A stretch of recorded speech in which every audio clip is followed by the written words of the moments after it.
Antonio, además de saber que era un catedrático de prestigio, es catedrático de Urbanismo y Ordenación del Territorio de la Universidad Politécnica de Valencia. Lo conocí sobre todo, aunque ahora lo estábamos hablando, en la distancia, porque fue en el periodo de Cristina Narbona en el Ministerio de Medio Ambiente, y Cristina Narbona sombreaba demasiado y los que estaban alrededor se veían poco, ¿no? Entonces, Antonio, que incluso aparentemente parece como muy discreto y muy silencioso, estaba un poquito por ahí escondido, pero desde luego hay mucha gente que tiene un buen recuerdo de la labor que hizo a su paso por el Ministerio.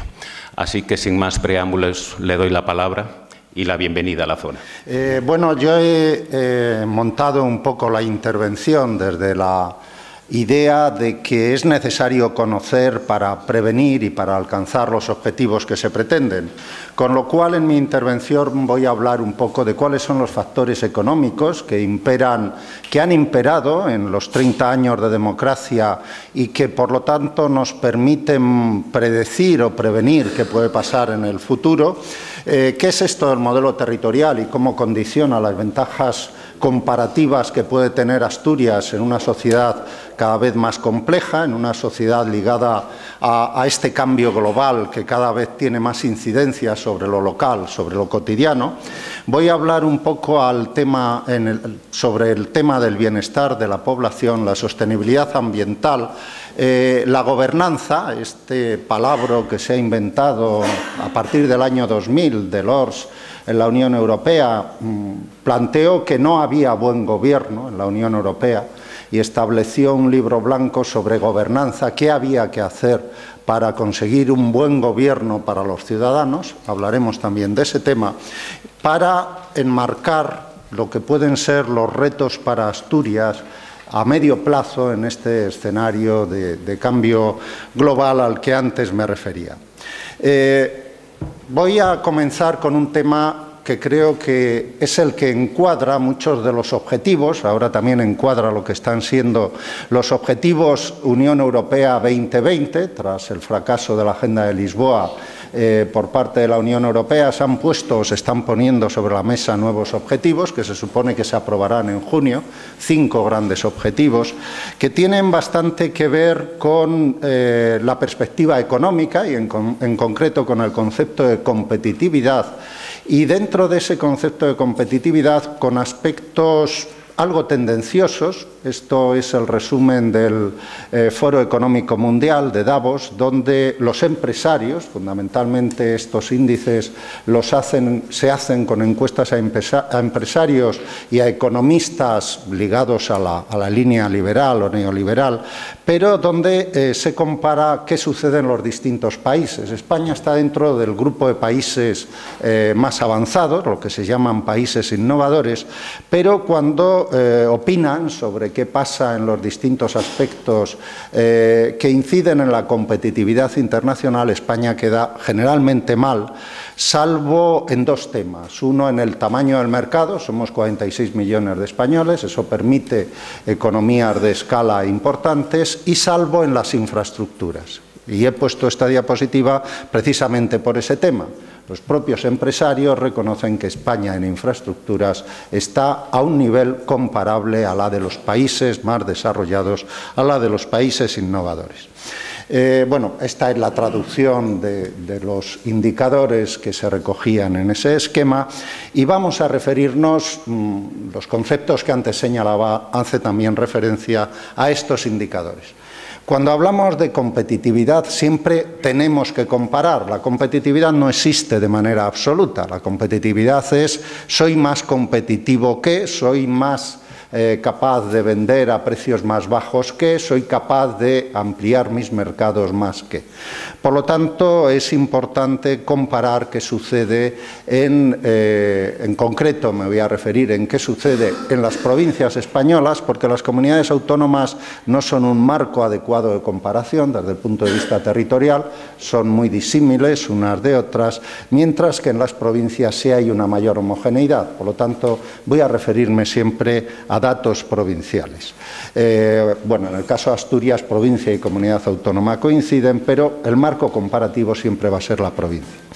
Desde esa perspectiva, todos estos elementos se dirigen hacia un único indicador. Cada vez está más claro en Naciones Unidas, en la Unión Europea y en todos los foros que utilizar un único indicador, la renta per cápita, no es útil, no es adecuado y mucho menos en los tiempos actuales, y se están promoviendo indicadores complementarios. Un poco en mi exposición lo que vamos a hacer es completar esa gama de indicadores que se suelen utilizar o que se utilizan para el análisis del desarrollo.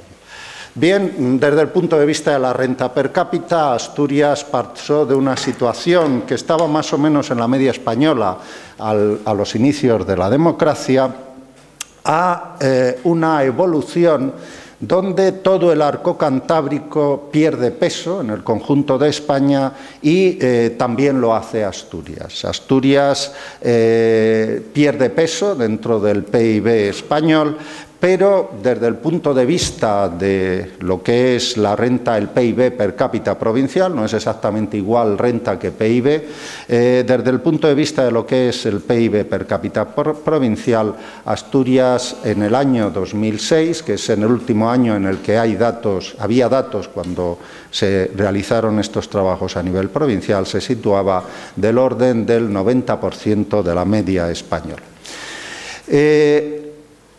Básicamente, la renta per cápita se suele analizar a partir de 4 factores: qué población potencialmente activa existe, cuál es la tasa de actividad, cuál es la tasa de empleo, cuál es la productividad, y el producto de esos 4 factores nos da la renta per cápita.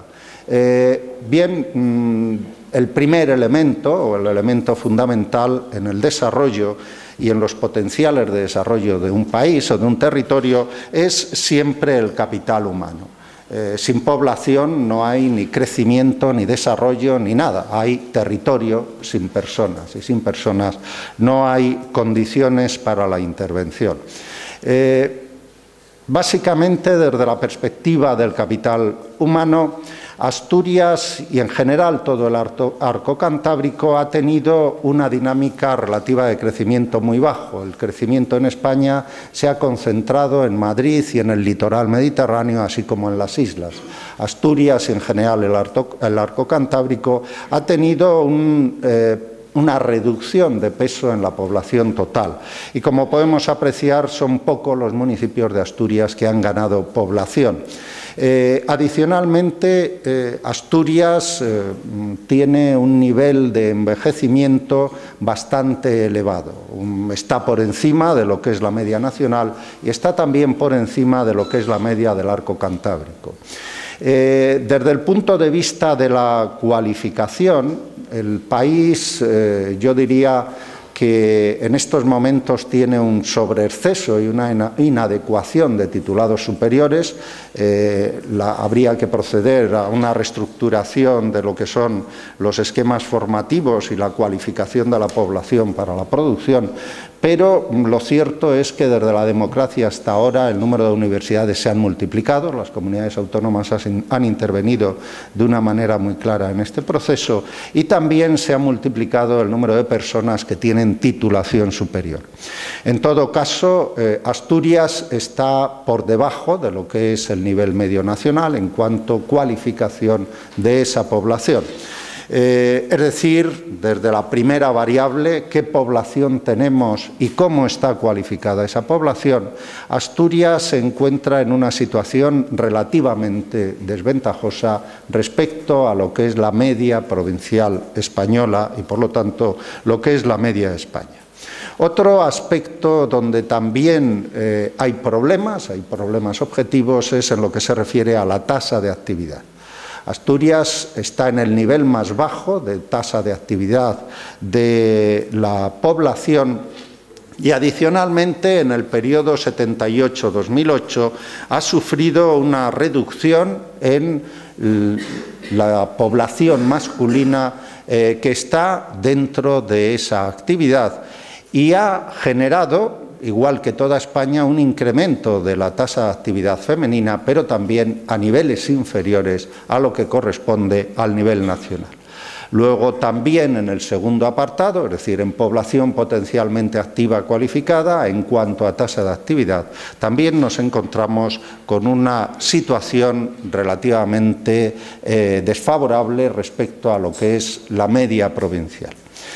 El tercer aspecto fundamental tiene que ver con lo que se denomina capital productivo. Fundamentalmente es las inversiones acumuladas que se van realizando en un territorio para soportar la producción. Se incorporan infraestructuras, se incorpora capital fijo, se incorpora I+D, todos los elementos que forman parte de la actividad productiva de un territorio. Bueno, en el periodo 78-2006, es decir, en los aproximadamente 30 años de democracia, Asturias ha tenido una evolución relativamente negativa. Luego veremos en qué aspectos o debido a qué se ha producido esta evolución relativamente negativa, aunque hay que señalar que el nivel de capital que tiene es adecuado, es decir, no tiene un problema de nivel inadecuado, sino que ya lo tenía en 1978 y sigue teniendo en la actualidad un cierto nivel adecuado. Como se aprecia en la transparencia, fundamentalmente en las zonas más verdes, oscuras, marrones, es donde se ha concentrado la gran inversión muy directamente relacionada con determinadas actividades ligadas al sector terciario, en particular la construcción residencial, que también forma parte de este capital productivo. Los fondos europeos han tenido un papel fundamental aquí, luego nos referiremos brevemente a ese aspecto. Uno de los temas más importantes, porque tienen que ver con la productividad, es la inversión en I+D y en particular la inversión en I+D que realizan las empresas, más que la que realiza la Administración General del Estado. Suele haber una correlación entre ellas y desde esa perspectiva Asturias está en una situación relativamente positiva, está en un nivel intermedio por encima de lo que le correspondería por sus niveles de población o de superficie. Concentrándonos en particular ahora en algunos de los sectores que son básicos para lo que es ese potencial de desarrollo, tenemos que señalar que Asturias ha sufrido una transformación importante, igual que toda España, en estos 30 años de democracia. Asturias tenía una buena situación de partida en 1981 en cuanto a infraestructuras. Los puertos eran uno de los elementos fundamentales de esta situación. También las iniciales infraestructuras de carreteras que se estaban realizando. En términos comparativos, Asturias estaba en un buen nivel en 1981. Tenía problemas desde el punto de vista de la accesibilidad, de la capacidad de relación de la población con el resto del territorio en sus flancos orientales y occidentales. Las comunicaciones, la accesibilidad con Cantabria y con Galicia era mala, pero había una accesibilidad relativamente aceptable con el interior, con León y con Madrid. Después de 26 años de inversiones en infraestructuras de transporte, España ha cambiado radicalmente. Las condiciones de toda España se han homogeneizado relativamente desde el punto de vista del transporte. Ya antes veíamos que los propios empresarios decían que la situación era buena. Asturias sigue teniendo un nivel medio, un poco por debajo de lo que le correspondería en el conjunto del territorio español, pero digamos que no ha destacado tampoco desde el punto de vista de las historias de las inversiones. Estas inversiones fundamentalmente se han centrado en Madrid, se han centrado en Euskadi, en el País Vasco, se han centrado en el eje del Ebro, fundamentalmente Zaragoza, Tarragona, Barcelona, en Valencia y en Andalucía, Málaga. Esos han sido los ámbitos en los que se han intervenido. Evidentemente ha habido un cambio cambio muy importante en uno de los elementos fundamentales para la transformación del territorio, que en nuestro modelo de desarrollo han sido y siguen siendo, lo que no sé es por cuánto tiempo, como luego comentaremos, las carreteras. La situación en 1978 con respecto a la situación en el año 2008 es muy distinta. La transformación que se ha producido en todo el arco atlántico y en particular en Asturias, pues ha sido claramente relevante, mucho más relevante en carreteras que en ferrocarril, donde los tipos de transformaciones han sido básicamente de adecuación en todos estos sistemas, aunque hay unas previsiones, desde mi punto de vista, bastante desafortunadas. Nos estamos pasando en inversiones, en infraestructuras, se están haciendo autovías o desdoblamiento de calzadas con IMDs del orden de 2.000 vehículos días, lo cual es un absoluto despilfarro. En los manuales de carreteras que yo estudiaba cuando hacía caminos allá por los años 70 y pocos, nos enseñaban que pensar en un desdoblamiento se realizaba a partir de IMDs de 10.000 vehículos día. Ahora se están haciendo con 2.000, lo cual pues está muy bien donde no hay otras cosas en que invertir, pero en este país precisamente tenemos necesidades de invertir en muchas cosas con efectos mucho menos traumáticos sobre el territorio y muchos más beneficiosos para la población. No es que no haya que invertir, hay que invertir en lo que hay que invertir porque es más útil a la población. Y desde esa perspectiva pues está sucediendo lo mismo con el AVE. El AVE es una infraestructura que es deliciosa, yo la utilizo muchísimo y se utiliza muchísimo por personas que normalmente son las empresas los que pagan los billetes, igual que los billetes aéreos, salvo en momentos muy puntuales del tiempo, y evidentemente el AVE ha conseguido que España, igual que en muchas otras áreas, la desalinización, la energía eólica, sea punta internacional en el campo de las empresas, en el campo de la investigación y en el campo del desarrollo, la construcción de la infraestructura AVE. Desde esa perspectiva, pues es positivo, está generando retornos a nivel internacional y ha sido una inversión que ha salvado el ferrocarril, es decir, no me estoy metiendo en absoluto con el AVE porque creo que ha sido un acierto y su desarrollo ha sido indiscutiblemente un acierto, pero donde hay demanda que rentabilice la inversión. Lo que no se puede es hacer llegar el AVE a todas las capitales de provincia, como no se debe hacer llegar las autopistas a todas las capitales de provincia. Hay que hacerlas donde la demanda lo justifique. Las infraestructuras sirven para dar un servicio y los servicios vienen justificados por la demanda. El servicio a la población es el que debe ser de calidad y justificar las inversiones.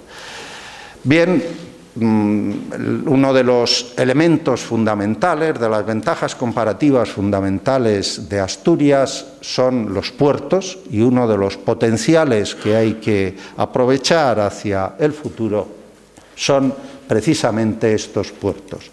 Estos puertos en un marco en el que las autovías del mar son una necesidad, van a ser una necesidad creciente.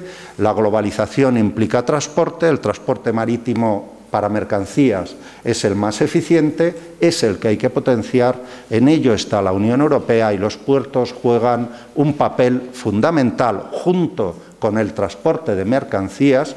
Antes hablaba de la inconveniencia de ciertas líneas del AVE y de la necesidad de inversiones en mejora de la eficiencia del transporte de mercancías ligados a los puertos. Tenemos que hacer una logística de transportes desde la perspectiva de esa globalización, donde ferrocarril, transporte de mercancías y puertos juegan un papel fundamental. El puerto tiene un reto muy importante. Los puertos están en un arco cantábrico donde, igual que ha sucedido como consecuencia de la disposición de los fondos europeos, ha habido un sobreexceso de inversión. Tenemos un sobreexceso de capacidad en todos los puertos españoles. Se ha hecho algún puerto en alguna isla donde todavía no ha atracado un barco. es el problema de a veces tener que utilizar fondos europeos para no perder los capitales correspondientes y la competencia entre ese exceso de capacidad en el litoral cantábrico es fuerte. Pero los puertos, junto con el ferrocarril, la conexión ferroviaria y los puertos, es uno de los elementos fundamentales que Asturias debe intentar potenciar y que debe intentar desarrollar. Evidentemente, el transporte aéreo es un transporte básico para relaciones internacionales, para relaciones de larga distancia, y es un transporte que en el caso de Asturias ha sufrido, como vemos, una multiplicación. En el círculo pequeñito era la situación a los inicios de la democracia, el círculo exterior es la situación, los datos del año 2008. Como vemos, ha habido un fuertísimo incremento. Otro de los aspectos importantes dentro de este capital productivo, en un país como España, donde el sector construcción ha tenido una relevancia desmesurada y donde el turismo tiene una importancia significativa y, por desgracia, ha tenido mucha más importancia el turismo desde el punto de vista de la vivienda secundaria, de la vivienda con uso a tiempo parcial, nos ha llevado, en el caso de Asturias, a un incremento desmesurado del número de viviendas. Entre 1981 y el año 2008 hemos pasado del orden de 15 millones al orden de 25 millones.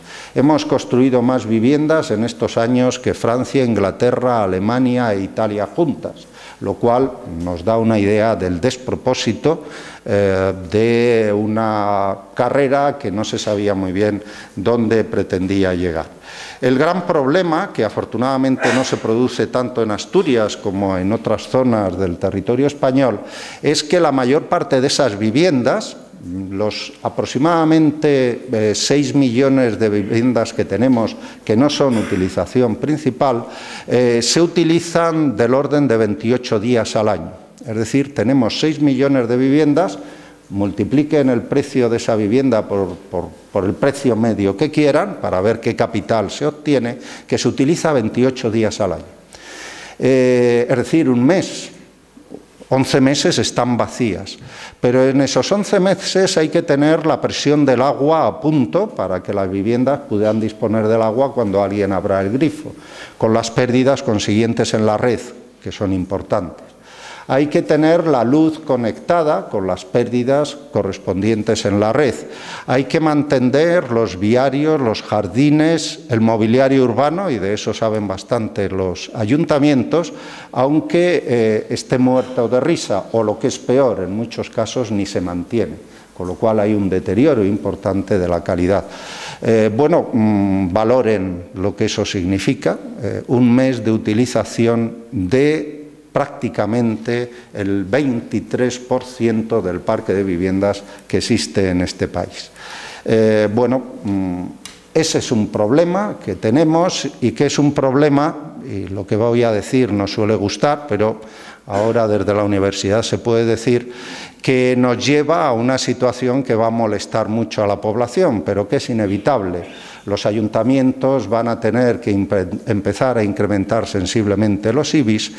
Es la manera racional de ajustar una situación irracional a una posición lógica, es la vía que utilizan los otros países de Europa, aunque evidentemente a todos los que tenemos más de una vivienda no nos hace maldita la gracia, pero es la salida racional, es la situación lógica y es un cambio que los ayuntamientos, la mayoría de todos ellos en quiebra, no van a tener muchas más alternativas que adoptar, y va a ser bueno porque va a ayudar a racionalizar una situación difícilmente racional.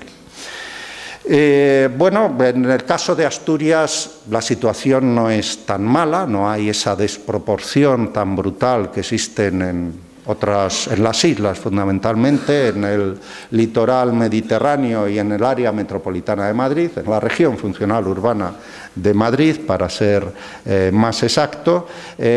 En el arco cantábrico lo malo es que el proceso se ha empezado a disparar en los últimos años. Está empezando a seguir los pasos de lo que se ha seguido en el Mediterráneo, lo cual es evidentemente un problema.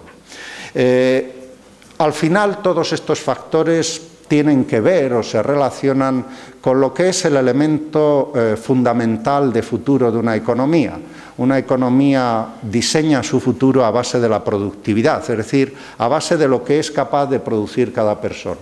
Cuanto más sea capaz de producir cada persona, mayor va a ser la competitividad de ese territorio, mejor va a ser su futuro.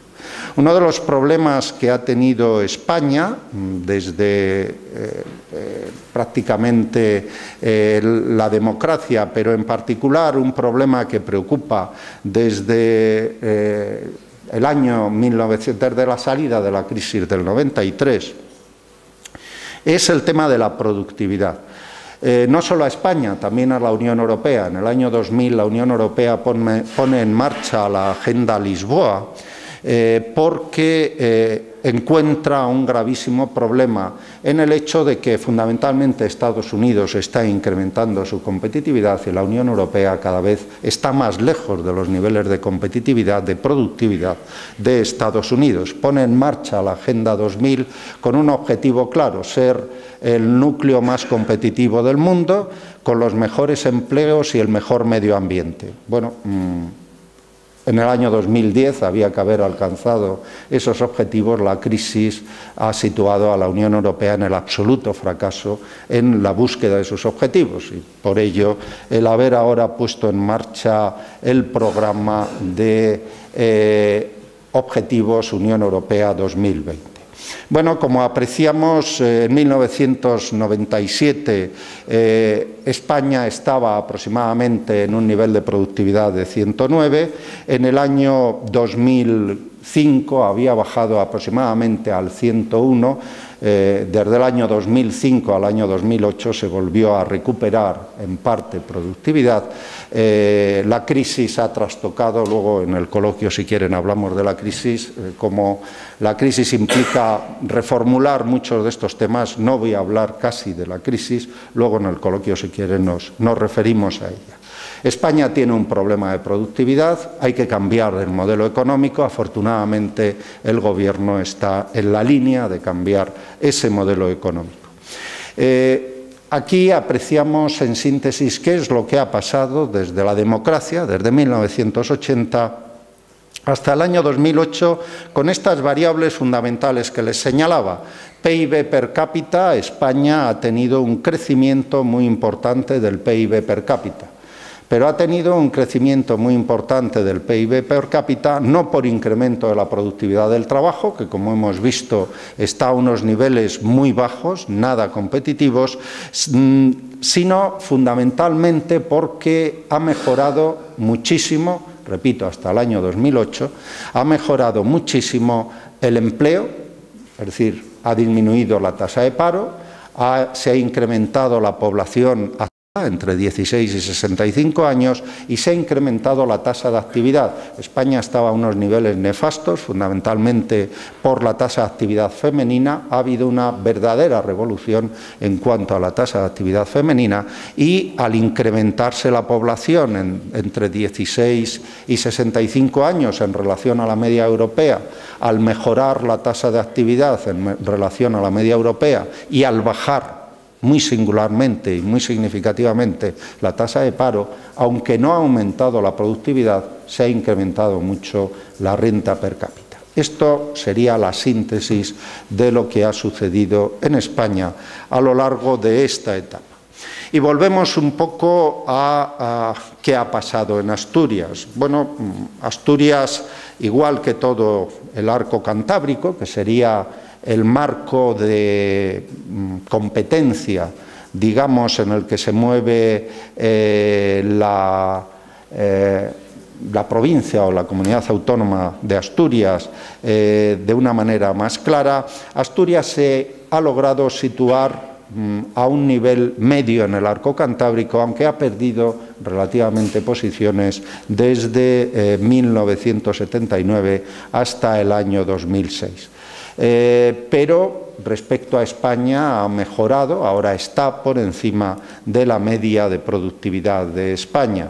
En 2006, bueno, España en todos los indicadores tiene dos situaciones muy claras. La más cerca de Europa, de Europa del Norte, de Francia, son los ámbitos más desarrollados, junto con Madrid. Lo más cerca de África son los ámbitos menos desarrollados en el territorio español. Asturias siempre, como hemos visto, se encuentra en una situación intermedia, pero una de las variables fundamentales, que es la productividad, se encuentra por encima de esa situación intermedia.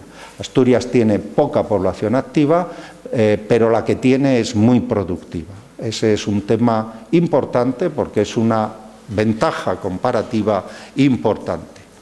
Uniendo todas las variables que hemos considerado, nosotros establecemos lo que denominamos los potenciales productivos o los potenciales de desarrollo, si se prefiere. Asturias en 1978 estaba en el 5º nivel de un total de 8, es decir, estaba a un nivel medio-bajo. En la actualidad, con datos del 2006, ha mejorado su situación, ha pasado al 4º nivel de esos 2008, voy a quitar esto de aquí,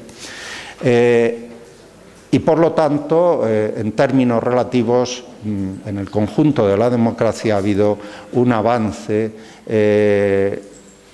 que es importante. En materia territorial la inercia es tremendo, mejorar o empeorar relativamente es una cuestión que lleva su tiempo. Visto la situación desde el punto de vista macroeconómico, y si esto me deja continuar, vamos a ver qué ha sucedido en cuanto a la inserción de la actividad, de la población, de los usos del suelo, que ayer se verían con un cierto detalle, de Asturias en el contexto nacional. Asturias, a finales de la década de los 80, se situaba, este es un mapa que hicimos para el PDI, perdón, tengo programado esto para no pasarme el tiempo. Es un mapa que hicimos en el PDI en 1993, donde Asturias quedaba en una situación intermedia, alejada de los principales ejes de desarrollo potenciales, que eran el del Ebro y el del Mediterráneo, pero en una situación relativamente intermedia con potenciales intermedios. Bueno, a lo largo de este periodo ha habido un fuerte proceso de concentración de la población, donde del orden del 4% del suelo nacional, urbanizado o artificializado, concentra básicamente la inmensa mayoría de la población española. Hay un 8% de suelo adicional que tiene riesgo de ser urbanizado, y eso nos define pues aproximadamente un 12% del territorio nacional con riesgo de urbanización, un porcentaje tremendamente pequeño, porque tras la ley del patrimonio natural y de la biodiversidad, que convierte los LICs, lo que es la Red Natura 2000, en espacio protegido, pues estamos en una situación en que España se puede decir que tiene el 28% del territorio protegido. Por lo tanto, 12% con riesgo de urbanización, 28% con un nivel de protección aceptable. La situación es muy beneficiosa, si no fuera porque, desgraciadamente, ese 4% está tremendamente concentrado en las principales regiones funcionales urbanas y en el litoral. Tenemos una gran parte de España desertizada, con problemas incluso de abandono, de desruralización y de abandono y desertización de un medio rural que hay que mantener, que hay que conservar. Y sin embargo tenemos una serie de territorios con fuertes problemas que además se han visto agravados por un olvido de lo que es la planificación del territorio, fundamentalmente en las áreas tensas, y quizá los dos mejores ejemplos son Madrid y la Comunidad Valenciana, donde Hablamos de olvido de la planificación territorial desinteresado, porque la mejor manera de que cada cual haga lo que le dé la gana y que pueda llegar a acuerdos a los niveles adecuados es que no haya planificación territorial. Muchos de los problemas, de los graves problemas que existen, están precisamente ligados a esa falta de planificación territorial en estos territorios. Evidentemente, esta concentración tiene mucho que ver con el hecho de que la competitividad internacional está muy directamente ligada a esa capacidad de concentración. Concentración de la población implica también incremento de productividad, incremento de la competitividad. De hecho, Madrid es la provincia, comunidad autónoma que destaca, que más ha destacado en este periodo de evolución desde la democracia hasta la actualidad, en esa competitividad medida exclusivamente en términos económicos. También es evidente que en ello ha tenido muchísimo que ver la inversión en capital productivo y, en particular, que las áreas donde la competitividad se ha incrementado en mayor medida a través de la productividad y de los factores que antes comentábamos, es allí donde las infraestructuras han conseguido generar ventajas comparativas con respecto al resto del territorio. Repito, el incremento de competitividad no significa más infraestructuras en cualquier caso y de cualquier modo. Hay que hacer las infraestructuras necesarias en los sectores clave y, sobre todo, no despilfarrar en infraestructuras excedentarias en áreas concretas del territorio. Una importancia básica ha tenido la inversión en lo que se denominan en economía sectores de demanda fuerte, que son sectores que han estado directamente ligados a la asunción de nuevas demandas por parte de la población, todo lo que tiene que ver con la salud, con la bio y con la tecnología en sus distintas versiones. Hay sectores de demanda media con una tendencia discutible hacia el futuro, como puede ser el automovilístico, y hay sectores de demanda crecientemente débil, como son los sectores de algunas minerías, de las que España tiene todavía recursos, o hidrometalúrgicos, etc.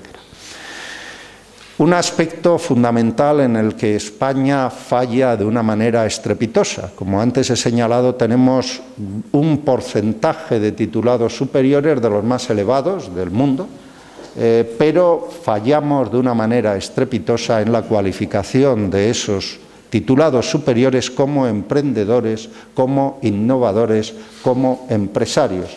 Formamos técnicos superiores que, desgraciadamente, en Caminos de Valencia hicimos en el año, creo recordar, 2002, una encuesta a los alumnos de segundo y de quinto de Caminos, en segundo Caminos y técnicos en obras públicas, diciéndoles qué querían ser, por qué habían elegido esa carrera y a qué pensaban dedicarse cuando la terminaran. La habían elegido para ganar dinero y, evidentemente doy la respuesta mayoritaria, y querían ser funcionarios cuando acabaran, lo cual era un contrasentido absoluto, porque precisamente como funcionario no se gana mucho dinero, pero sí refleja este fracaso en la búsqueda de titulaciones para emprender, en la búsqueda de titulaciones para innovar. Este es uno de los problemas que España tenía y que desgraciadamente sigue teniendo. También desde el punto de vista del bienestar, desde el punto de vista de la sostenibilidad ambiental, estas áreas urbanas y metropolitanas son las principales generadoras de problemas para la población y para la sostenibilidad ambiental del planeta. ¿Cómo ha evolucionado el arco cantábrico? Bueno, ya lo hemos comentado, sigue produciéndose esa concentración, pero tiene en el conjunto de España, el arco cantábrico sigue teniendo ventajas desde el punto de vista que tiene un menor nivel de concentración, que la media sigue manteniendo aspectos de ruralidad que significan un potencial cara a las necesidades de transformación del modelo territorial de futuro importantes y sigue teniendo ventajas en lo que son las dos direcciones fundamentales que le preocupan. Afortunadamente, cuando estén terminadas las dos infraestructuras básicas de comunicación, las infraestructuras básicas de comunicación con León y con Madrid y con Galicia y con el País Vasco y Francia, digamos que Asturias estará con ese núcleo importante de los puertos y ese papel que debe potenciar fundamentalmente de las conexiones en transporte ferroviario para mercancías con Madrid, estaría en unas buenas situaciones de ventaja comparativa. El área central asturiana sería el polo para la competitividad, el resto del territorio sería el polo para un desarrollo basado en un sector terciario avanzado, en un patrimonio natural y cultural que tiene potencialidades crecientes y más en ciertos horizontes de evolución ligados a este cambio global y a la incidencia que puede tener el cambio climático sobre España. El riesgo, bueno, pues que destruya los valores. Ya ha habido un cierto nivel de destrucción, como se ha producido en toda España, afortunadamente mucho menor en Asturias, pero hay un riesgo de que se tienda a imitar el modelo mediterráneo, dedicarse a la especulación en la urbanización y destrozar lo que pueden ser esos valores de futuro a medio largo plazo de la comunidad asturiana. Bueno, la siguiente variable a la que me quiero referir de una manera rápida tiene que ver con el bienestar de la población. Bueno, el bienestar de la población se analiza a través de distintos indicadores. Nosotros hemos utilizado uno que yo creo que está muy bien definido, es el que utiliza Naciones Unidas, el Índice de Desarrollo Humano, aunque hemos modificado los indicadores para adaptarlos a países desarrollados, porque si no la comparación puede ser poco relevante, es poco relevante. Fundamentalmente, el Índice de Desarrollo Humano tiene en cuenta el mejor indicador, uno de los mejores indicadores, que es la esperanza de vida en situación no dependiente, es decir, que se viva más en buenas condiciones, por decirlo de una manera sencilla, la educación en cuanto que valor cultural y el nivel de renta, pero no el nivel de renta cuanto más renta mejor, sino un nivel de renta que asegure niveles de pobreza reducidos. Los niveles de pobreza en la Unión Europea son bastante mayores de lo que se piensan, se estiman el último dato es de un 18%, España tiene con esos mismos datos un 19 y pico %, es decir, tenemos unos niveles de pobreza por encima de la media europea y evidentemente el problema está en esos niveles de pobreza o lo que es lo mismo reducida capacidad adquisitiva. Bueno, España siempre ha tenido una esperanza de vida superior a la Unión Europea, eso nos ha permitido que junto con ese incremento muy sensible de los niveles de educación y un nivel de renta no muy dispar, y evidentemente con niveles de pobreza no muy dispares, siempre el IDH, desde que se empezó a calcular en 1975 hasta la actualidad, España ha estado por encima de la Unión Europea en este indicador de bienestar.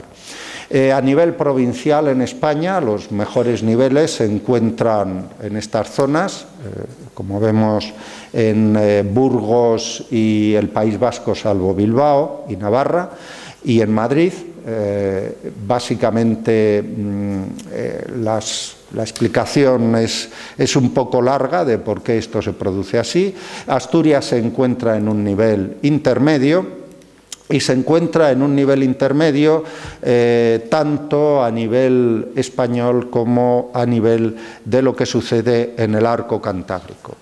La razón es que Asturias tiene una esperanza de vida, que es uno de los elementos que más se potencia inferior a la media española, también inferior, como podemos apreciar, al resto de las provincias del arco cantábrico, aunque también apreciamos que los cambios en esa esperanza de vida entre 1981 y el año 2006 pues han sido radicales. Es decir, la mejora de la situación en España desde los inicios de la democracia hasta la actualidad son increíbles. Es un ejercicio que francamente ha significado una satisfacción, porque es una demostración de cómo la democracia puede implicar una mejora radical, una transformación radical de las condiciones de bienestar de la población.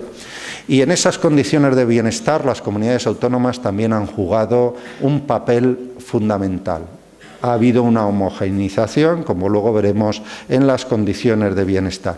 Y Asturias, en algo de lo que destaca, es fundamentalmente en los elementos ligados a la sanidad, aunque en aspectos como capacidad de atraer población, esto evidentemente está muy directamente ligado con las posibilidades de trabajo que existen en el territorio, pues se ha comportado muy por debajo de la media europea.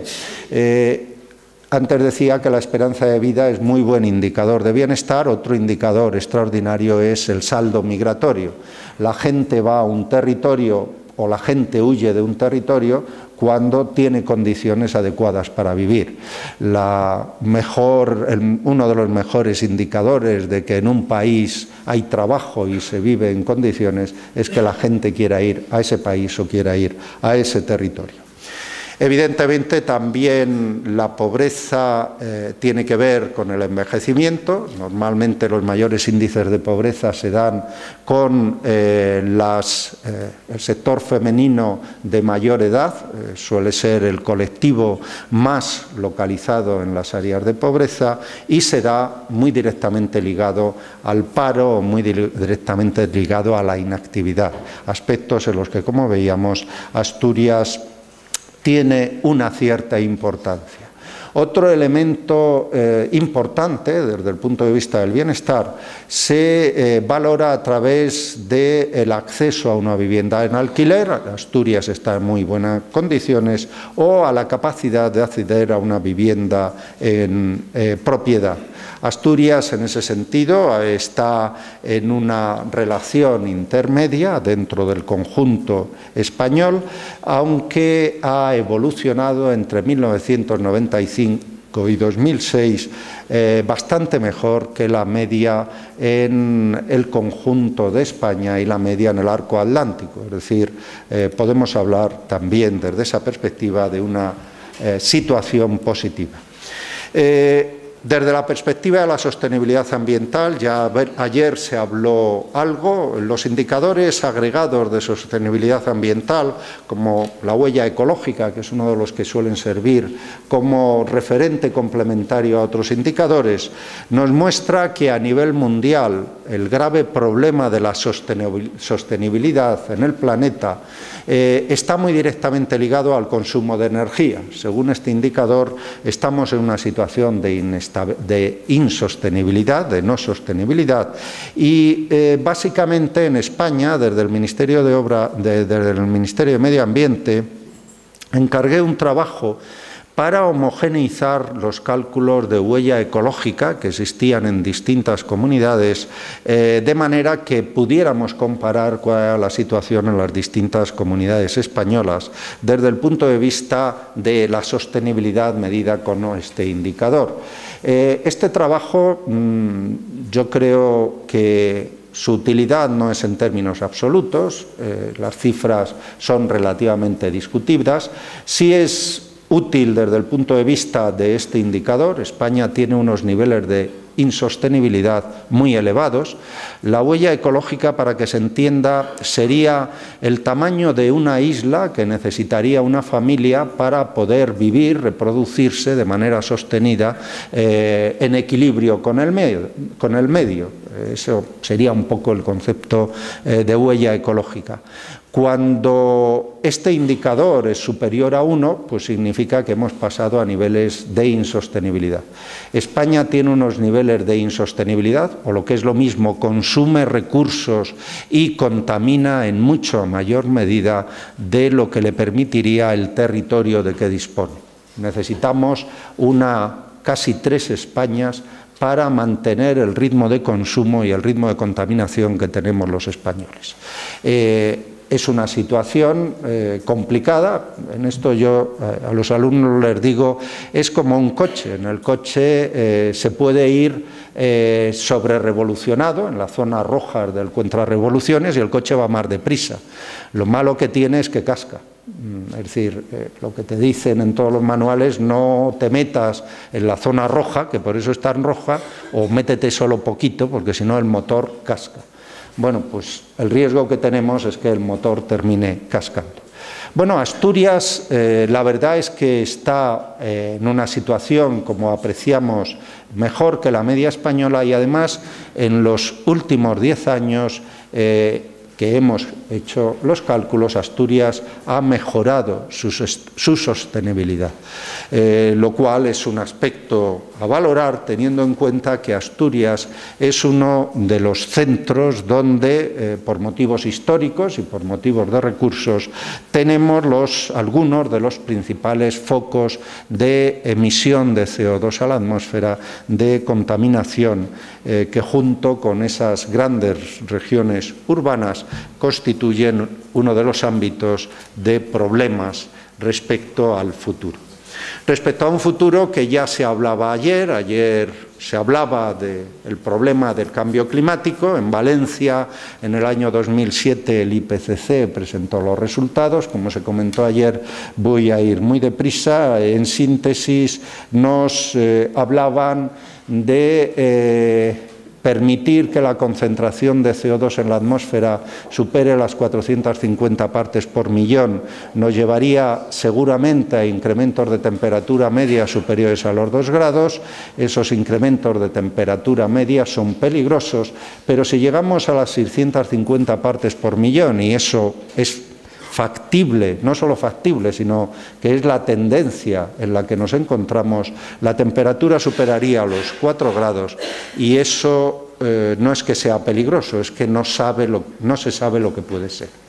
Y no se sabe lo que puede ser en cualquier sentido, es decir, puede ser catastrófico o terriblemente catastrófico, o bueno, o a lo mejor muy bueno, no hay por qué ser pesimistas, pero yo, por sí las moscas, las administraciones deben aplicar el principio de precaución, y cuando hay riesgos tremendos hay que adoptar medidas, si son necesarias, tremendas. Alguien tan poco sospechoso de ser ecologista como la Agencia Internacional de la Energía nos habla de estos 3 escenarios, y nos habla de que el escenario tendencial, que es este que muestra aquí, nos lleva a un incremento de temperatura entre 4 y 6 grados para el año 2030. No estamos hablando del año 2100, estamos hablando de unos años a los que creo que todos los que estamos aquí vamos a vivir. Es decir, estamos hablando de años que nos pueden afectar a los presentes. Para que bajar a 3 grados de incremento de temperatura, dice que hay que tomar medidas, y para bajar a lo deseable, 2 grados de incremento de temperaturas, la Agencia Internacional de Energía, evidentemente yo personalmente no estoy de acuerdo con ello, pero eso es lo que dice que hay que incrementar la producción de energía nuclear en un 9%, hay que utilizar otras fuentes de energía, pero sobre todo tenemos que mejorar la eficiencia energética, es decir, reducir los consumos energéticos en un 54%. Bueno, Naciones Unidas va más allá y nos dice que para el año 2050 el escenario sostenible implicaría reducir en un 50% las emisiones actuales de CO2 a nivel mundial. Pero como los países en desarrollo, y en particular los BRIC, Brasil, Rusia, India y China, van a seguir aumentando sus emisiones, serían esta curva que viene aquí, al menos hasta el año 2020, piensan que a partir del año 2020 estarán dispuestos a aceptar una reducción.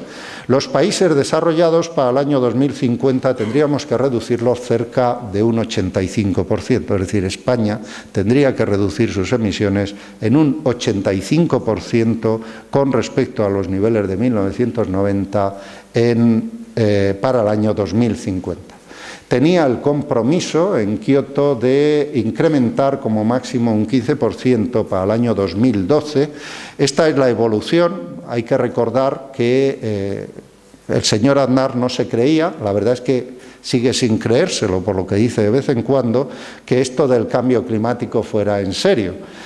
Con lo cual, no sé, aunque firmaron el protocolo de Kioto, no hicieron absolutamente nada hasta el año 2004, que se empezaron a tomar medidas al respecto. El resultado es que la evolución, en el año 2005 habíamos llegado a un índice de 152, recuerdo que había que estar en el 115 en el 2012.